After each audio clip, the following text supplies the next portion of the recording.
Hello everyone, আসসালামু আলাইকুম। সবাই কেমন আছেন? আলহামদুলিল্লাহ, আমি খুব ভালো আছি। আপনাদের মাঝে নিয়ে আসলাম গরিবের কেএফসি ঘরে বসে বানানো। সো এখানে আমি নিয়ে নিলাম মাংস নিয়ে নিলাম এবং এখানে অ্যাড করে দিচ্ছি আদা রসুন বাটা, দিয়ে দিলাম 4-5টা কাঁচামরিচ বাটা এবং শেষে দিয়ে দিলাম সয়া সস এবং এখানে পরিমাণ মতো দিয়ে দিব লবণ। দিয়ে দিলাম লবণ। এখন খুব ভালোভাবে মেখে নিতে হবে। ভিউয়ার্স, আপনাদের কাছে রেসিপিটা ভালো লাগলে বেশি বেশি শেয়ার করবেন, বেশি বেশি লাইক করবেন, বেশি বেশি কমেন্ট করবেন। অ্যান্ড রেসিপিটা কেমন হয়েছে আপনারা সবাই কমেন্ট করে জানিয়ে দিবেন। আমি খুব ভালোভাবে মেখে নিলাম। দেখেন ভিউয়ার্স, আপনারা ঘরে বসে খুব ভালোভাবে বানিয়ে খেতে পারেন। আমার মাখানো শেষ। এখন এখানে আমি 1 কাপ পরিমাণ পানি দিয়ে দিলাম। এই পানিটার ভিতরে এটা আমি সেদ্ধ বসিয়ে দিলাম।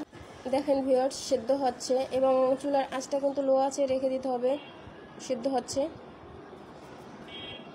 দেখেন ভিউয়ার্স, আমার পানিটা খেয়ে ফেলেছে। সো আমার মাংসটা এখন এরকম হয়ে আসছে। এখন আমি এখানে নিয়ে নিলাম 1 কাপ ময়দা এবং দিয়ে দিলাম কর্নফ্লাওয়ার, দিয়ে দিলাম 1.5 কাপ পরিমাণ কর্নফ্লাওয়ার এবং এটার ভিতরে দিয়ে দিব পরিমাণ সোডা আর কি, এবং দিয়ে দিব পরিমাণ মতো লবণ। দিয়ে দিলাম পরিমাণ মতো লবণ এবং খুব ভালোভাবে চামচ দিয়ে মেখে নিচ্ছি। খুব ভালোভাবে মেখে নিতে হবে। দেখেন ভিউয়ার্স, এখন এখানে আমি দিয়ে দিলাম লাল মরিচের গুঁড়ো, 1-4 চামচ দিয়ে দিলাম লাল মরিচের গুঁড়ো। হালকা ঝাল ঝাল হবে আর কি। সো খেতে কিন্তু সেই টেস্টি হবে ভিউয়ার্স। খুব ভালোভাবে মেখে নিতে হবে। আমার মাখানো শেষ হয়ে আসলে, যখন মাখানো শেষ হয়ে আসবে তখন এই যে দেখুন ভিউয়ার্স, এই যে আমি মাংসটার ভিতরে এগুলো মেখে নিচ্ছি। এখন খুব ভালোভাবে মেখে নিতে হবে। এখন মাখানো শেষ হয়ে গেলে এখানে আমি ডিমের ভিতরে ভিজাবো আর কি, ডিম দিয়ে নিব।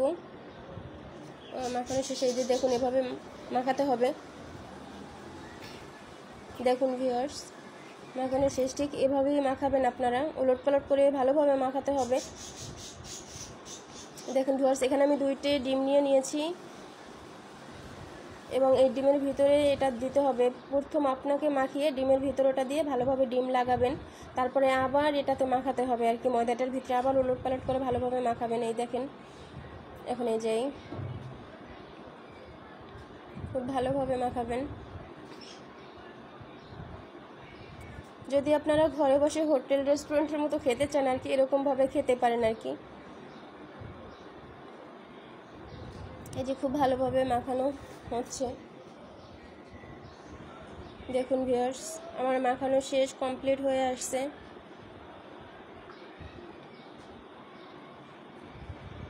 দেখুন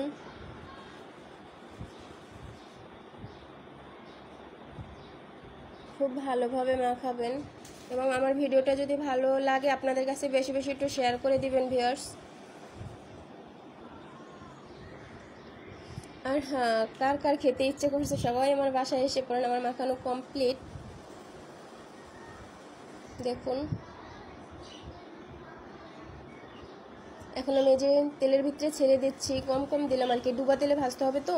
সে চুলার আঁচটা একটু লোতে রাখতে হবে, তারপরে ডুবা তেলে আপনাকে ভেজে নিতে হবে খুব ভালোভাবে। দেখুন ভেজে নিচ্ছি ডুবা তেলে। আসলে ঘরে বসে বানিয়ে খাওয়াটার মজাটাই কিন্তু আলাদা, হাতে বানানোই। দেখুন আমি উলট পালট করে দিচ্ছি আর কি, উল্টিয়ে দিতে হবে। এখন দেখুন ভিউয়ার্স, এই যে আমার সর্বশেষ হয়ে আসছে।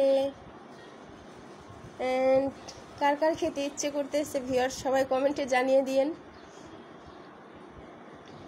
দেখুন, অ্যান্ড এটাতে কিন্তু বাড়তি কোনো মশলা অ্যাড করি।